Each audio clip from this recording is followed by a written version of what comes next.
Hi friends, అందరికీ నమస్కారం. ఈరోజు ఎక్కడ చూసినా ఒక విషయం చర్చించుకున్నారు.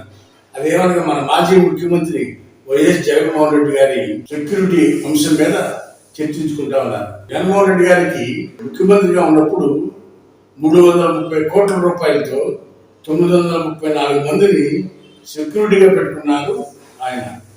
అయితే ఆయనకి అంత ప్రత్యేకమైన సెక్యూరిటీ ఎందుకు పెట్టుకున్నారు అనేది ప్రజలెవరికి కూడా అర్థం కావట్లేదు.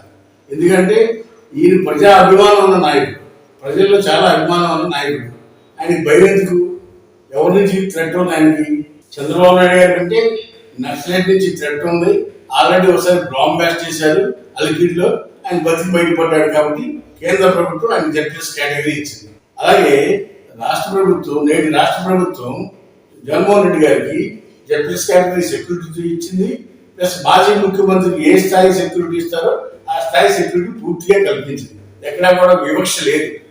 అయినా సరే నాకు సంవత్సరానికి 330 కోట్ల రూపాయలతో 934 మందిని నాకు సెక్యూరిటీ కావాలి. నేను ముఖ్యమంత్రిగా ఉన్నప్పుడు ఎంతమంది అయితే సెక్యూరిటీ ఉన్నారో అంతమంది ఇవాళ కూడా నాకు ఎమ్మెల్యేగా ఉన్నప్పుడు కూడా సెక్యూరిటీ కావాలి అని. అంటే ఈ సెక్యూరిటీ ప్రధానమంత్రి స్థాయిలో ఉన్న వాళ్ళకి మాత్రమే ఇస్తుంది ప్రభుత్వం. మన మాజీ ముఖ్యమంత్రి గారికి ప్రభుత్వం జడ్ప్లస్ కేటగిరీ ఇచ్చింది. ఎందుకు? మాజీ ముఖ్యమంత్రి కదా అని చెప్పి ఆయన మంచి హోదా ఇచ్చింది. ప్రతిపక్ష హోదా కూడా లేదు, ఒక ఎమ్మెల్యేనే. అయినా సరే ఆయనకి జడ్ప్లస్ కేటగిరీ సెక్యూరిటీ ఇచ్చారు. బుల్లెట్ ప్రూఫ్ వాహనాలు ఇచ్చారు, 2 బుల్లెట్ ప్రూఫ్ వాహనాలు ఇచ్చారు, మంచి భద్రత కల్పించారు. అది చాలా నాకు 934 మంది సంవత్సరానికి 330 కోట్ల రూపాయలతో నేను ముఖ్యమంత్రిగా ఉన్నప్పుడు ఏ సెక్యూరిటీ ఉందో ఆ సెక్యూరిటీ కావాలని కోరుతున్నారు. జనరల్ గా దేశ ప్రధానికి ఇచ్చే సెక్యూరిటీని నాకు కావాలి అని ఆయన కోరుకుంటా ఉన్నారు. ఇది ఎంతవరకు సమంజసం? ప్రజలు చర్చించుకున్నారు. జగన్మోహన్ రెడ్డి గారికి అనేక సంక్షేమ పథకాల ద్వారా ప్రజా అభిమానం చదువుకున్న నాయకుడు. ఆయన శత్రువులు ఎందుకుంటారు? మరి ఎందుకు ఆయన భయపడుతున్నారు అనేది ఇవాళ ప్రజలు చాలా మంది చర్చించుకున్నారు. అది చాలా హాస్యాస్పదంగా ఉంది. అంతమంది సెక్యూరిటీ ఆయన అవసరంలా. ఎందుకంటే ఆయన ప్రజానాయకుడు. అంతేకాదు రాజశేఖర రెడ్డి గారికి ఏ సెక్యూరిటీ ఉంది? ఆయన ప్రజల్లో తిరిగాడు. ఆయన ముఖ్యమంత్రి 2 సార్లు ముఖ్యమంత్రి చేశాడు, ప్రతిపక్ష నాయకుడిగా పనిచేశాడు, పార్లమెంట్ మెంబర్గా పనిచేశాడు. 30 ఏళ్ళు రాజకీయాల్లో ఉన్న రాజశేఖర రెడ్డి గారే నాకు సెక్యూరిటీ ఇంత సెక్యూరిటీ తీసుకోవాలా. అయినా సరే ఈయన మాజీ ముఖ్యమంత్రిగా ఈయన పెద్ద సెక్యూరిటీ ఇచ్చింది ప్రభుత్వం.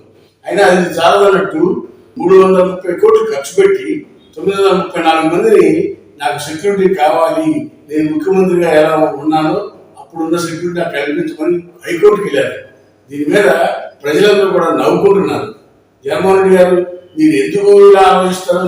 మీరు ప్రజల మనిషి, మీకు అజాత శత్రువు, మీకు అది సెక్యూరిటీయే అవసరంలా. మీరు ప్రజల్లో స్వేచ్ఛగా తిరగచ్చు. ఎందుకంటే మీరు ప్రజలకు మంచి చేశారు, చాలా మంది సంక్షేమ పథకాలు ఇచ్చారు, పేదవాళ్ళందరికీ ఆదుకున్నారు. మరి అలాంటప్పుడు మీరు ఎందుకు భయపడుతున్నారు? ప్రజలు ఎవరికి అర్థం కావట్లేదు. మీకు ఎవరి నుంచి థ్రెట్ ఉంది, అనేది ప్రజలు ఆందోళనగా ఉన్నారు. ఎందుకంటే ప్రజలకు అర్థం కావట్లా ఇంత సెక్యూరిటీ ఎందుకు అడుగుతున్నారు జగన్మోహన్ రెడ్డి గారు అనే అంశం మీద ప్రజలు చాలా ఆందోళన చెందుతున్నారు. అయితే ఇక్కడ అంతర్గతంగా ఒకటి కనపడతా ఉంది.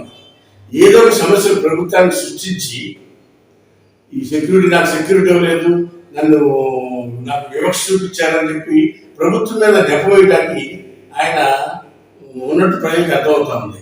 ప్రజలు కూడా అర్థం చేసుకున్నారు.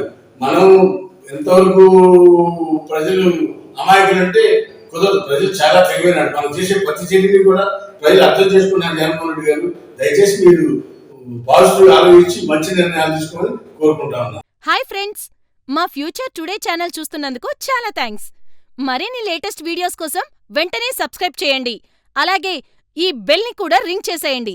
మా లేటెస్ట్ వీడియోస్ నోటిఫికేషన్స్ అన్నీ మీ మొబైల్లో వస్తాయి. మా వీడియోస్ మీకు నచ్చితే లైక్ చేయండి, షేర్ చేయండి, నచ్చకపోతే కామెంట్ చేయండి.